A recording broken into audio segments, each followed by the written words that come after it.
ऊष्मागतिकी का तृतीय नियम। परम शून्य ताप पर किसी विशुद्ध पूर्ण रूप से क्रिस्टलीय पदार्थ की एंट्रोपी का मान शून्य होता है। इसे ऊष्मागति का तृतीय नियम कहते हैं। एक बार फिर सुन लीजिए। एट एब्सोल्यूट जीरो टेम्परेचर सभी शुद्ध क्रिस्टलीय पदार्थों की एंट्रोपी शून्य होती है। इसे ही ऊष्मागति का तृतीय नियम कहते हैं। अब देखते हैं हम नेक्स्ट की ऊष्मा प्रमेय। यदि किसी रासायनिक क्रिया से संबंधित सभी पदार्थ शुद्ध क्रिस्टलीय अवस्था में हो तो ऐसी अभिक्रिया के लिए एंट्रोपी परिवर्तन शून्य होता है।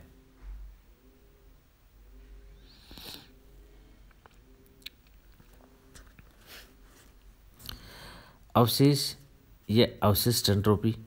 यदि T बराबर 0 ताप पर पूर्ण क्रिस्टलीय ठोस पदार्थ में थोड़ी सी अव्यवस्था हो तो पदार्थ की एंट्रोपी का मान शून्य से कुछ अधिक हो जाएगा।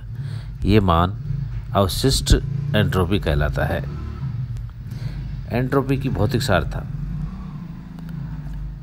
किसी तंत्र की अव्यवस्था अथवा अस्त व्यवस्था का मान होता है।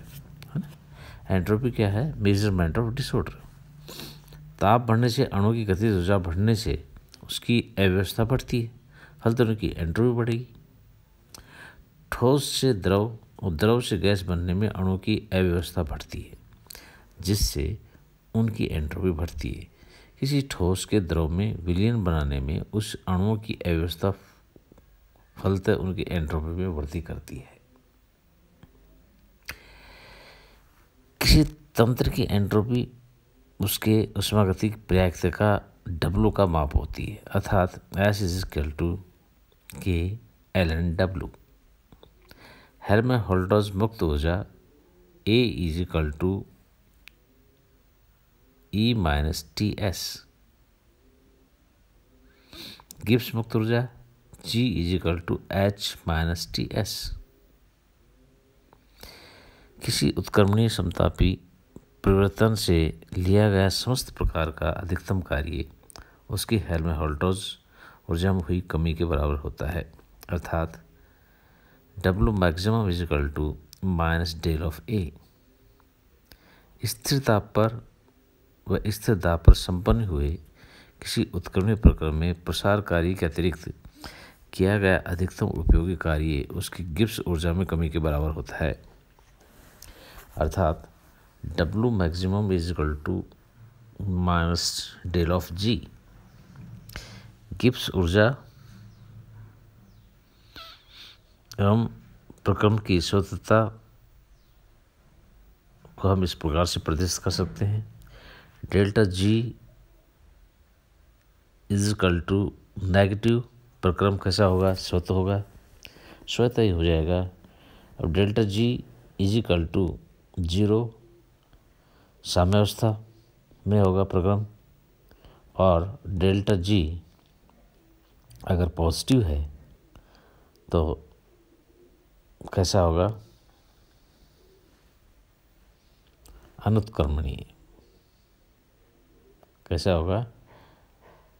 डेल्टा G ग्रेटर है तो अश्वस्त परिवर्तित प्रक्रम होगा।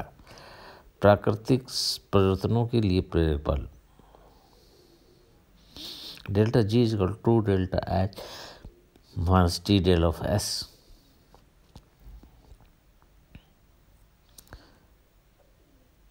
स्पॉन्टेनियस प्रोसेस के लिए डेल्टा G के ऋणात्मक मान के लिए निम्न शर्तें आवश्यक है।